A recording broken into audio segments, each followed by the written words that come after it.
So last week we looked at the negative shapes and drawing while focusing on the negative shapes as a way to sort of fool our mind into not focusing on the positive shapes.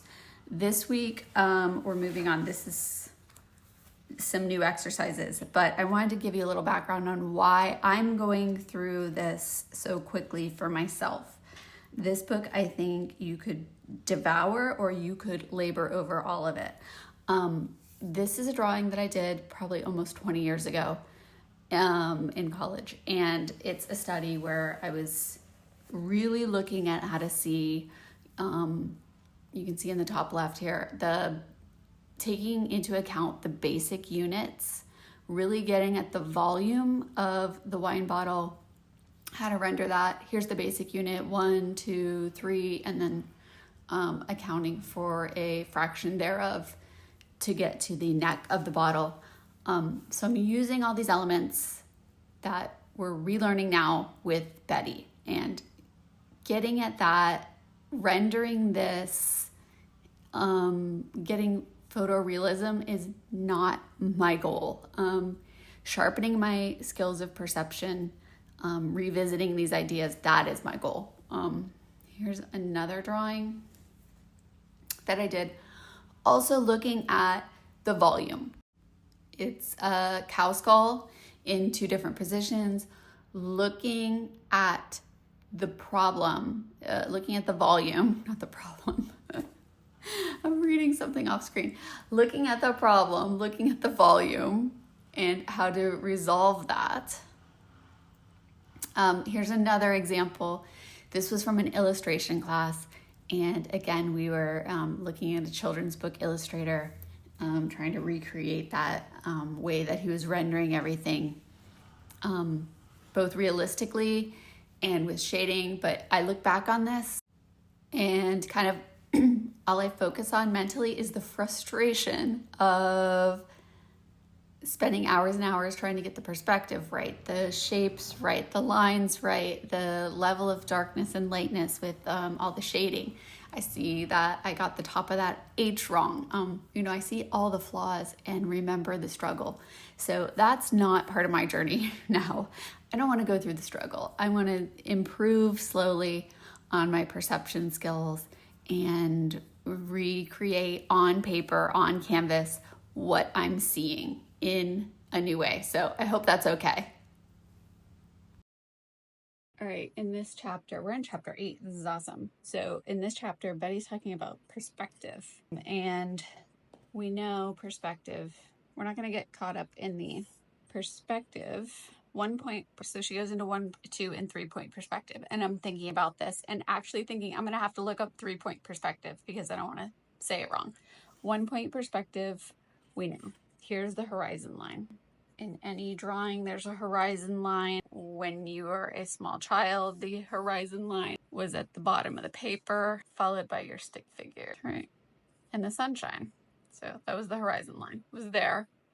The horizon line is at the viewer's eye level. So if your horizon is there, and that's a sunset on the ocean, then you got a beach with an umbrella, this is your horizon line. So it can be up at the top, it can be down at the bottom, it can be wherever you want it. On the horizon line, we have a vanishing point.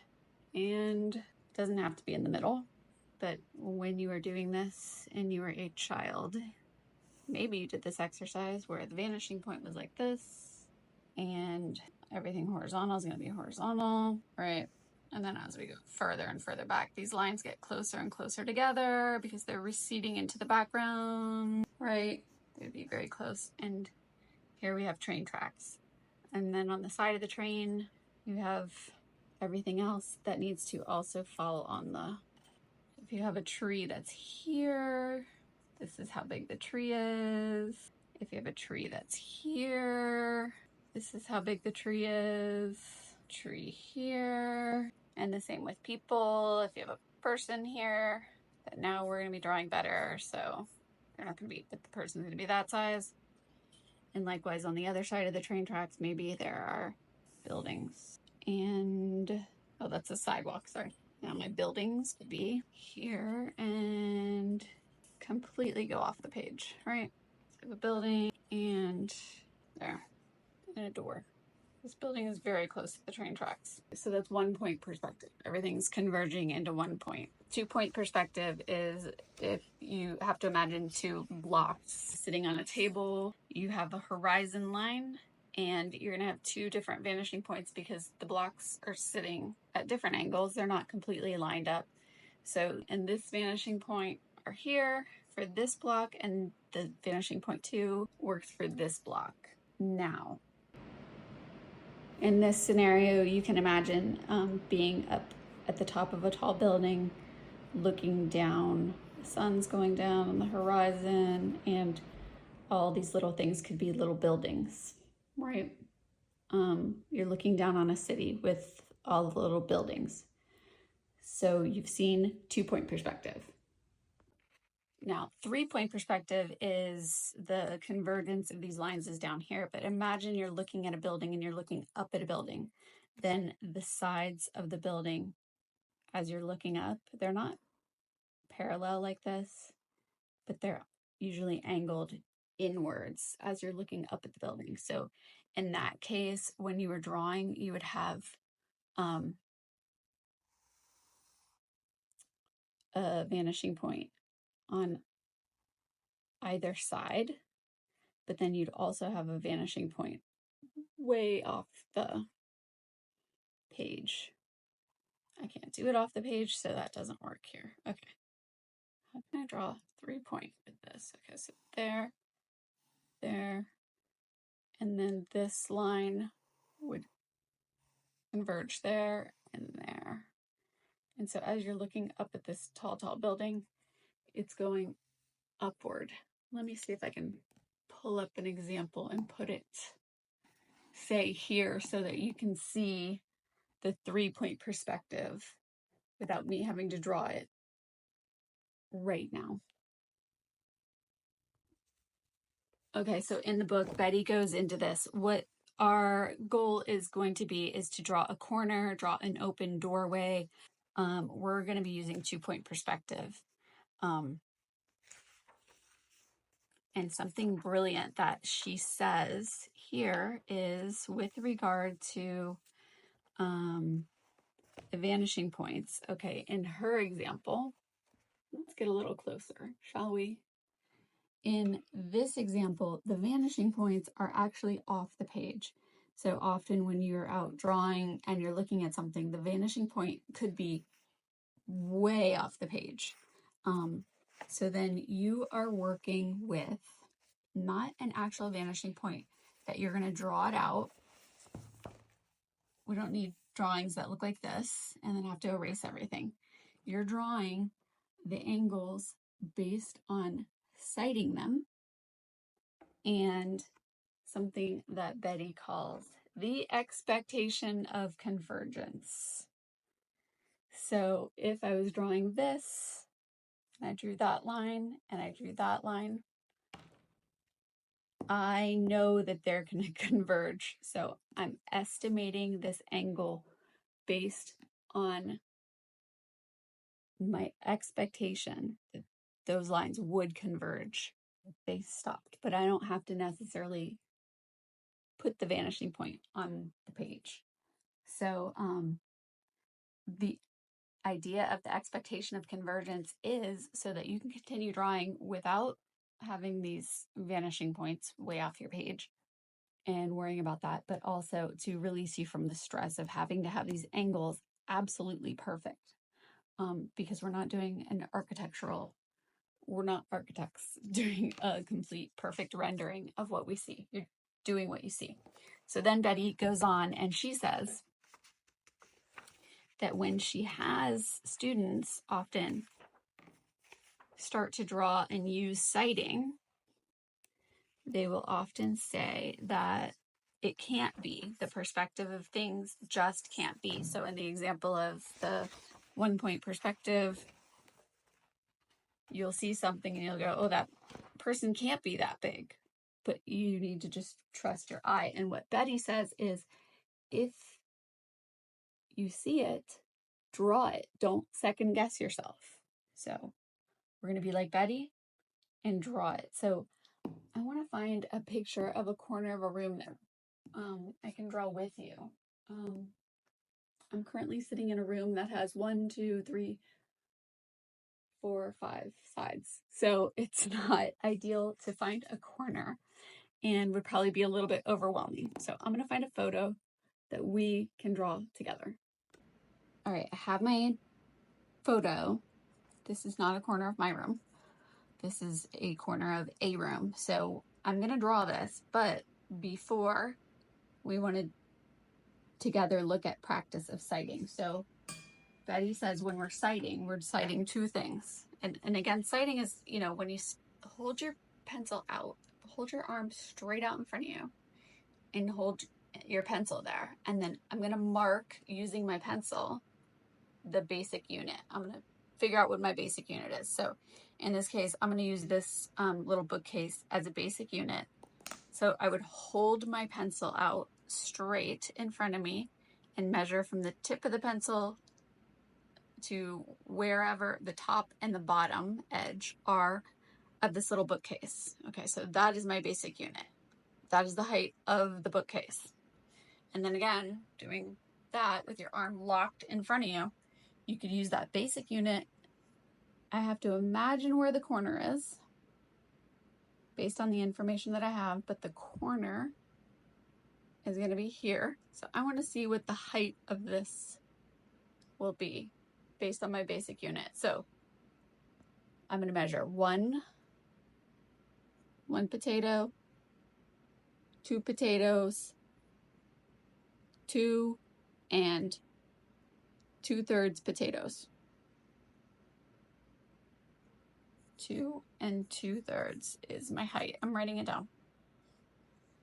Of the wall. And then, so I'm citing angles and proportions. So the basic unit is that. Everything's based on how big or small it is compared to that. So there's this measurement. When I want to draw this pillow on the floor, I go, it is 1 and a little bit less than half. 1 1/3, let's say, right? So I know that's 1 1/3 tall. It's about 2/3 of the height. Now, if you're coming out with measurements that you don't like, then change the basic unit, right? Then I could maybe I like how measurements come out related to the height of this plant instead. Use a different basic unit. Maybe this plant is, there's 2 plants to the height of this wall. Maybe not. So everything's going to be in proportions in relation to the basic unit, which is this, and angles based on their relationship with horizontal and vertical lines. Also, you can use your pencil out stretched in front of you to hold it up vertically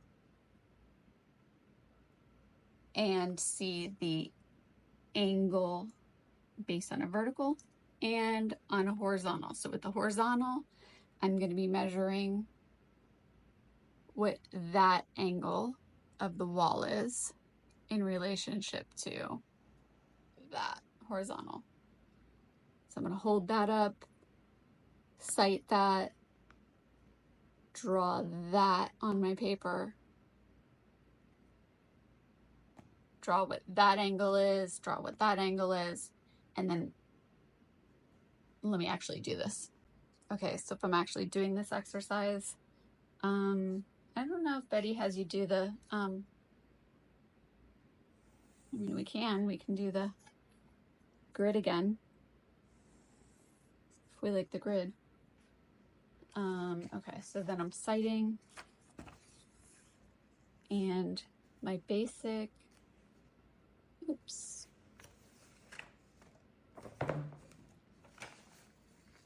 That's not great if I can't have my thing next to me. Okay, here we go. So I have the corner of the wall is like gonna be here. It's behind this little dresser unit. Okay. And then remember I said the dresser I know takes up space here. So let's say it's going to be something like that-ish. I'm drawing it in very lightly because it's wrong and I know it's wrong. So I'm setting this up as my basic unit. Here's the height. And then what did I say? This was 2 and from here to the top was 2 2/3, which is oddly going to take me all the way to the top of the page. But that's good information because that's the height of the ceiling. So now I know in order to fit this on my page, I have to make some changes. Or if I want to go from here, I can leave it, but honestly, we wanted to articulate this angle, so I better make some changes. All right. So this dresser here is going to be, okay, let's say like this height. All right. So it's going to occupy like this kind of space. So that's the height. The corner of the room is going to be like here. Just making that a little bit smaller. Oops. There. 1, 2, and 2/3 is going to be about to there. Okay, so that's going to be the top corner of my room. That's the bottom corner of my room. And using a ruler would be better, but I'm just going to pull it down.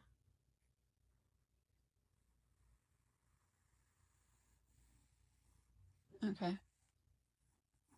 And then the angles of the wall in relation to this horizontal line, this angle is this way. I'm just going to trust my eye and draw it. And then this angle is kind of that way. And on the bottom, we don't see this, it's blocked. But then there's some there and there. And this way goes out that way. So I've sighted it there. All right, I'm going to continue drawing and just speed it up because you're obviously going to either do this or do your own, but you can follow along.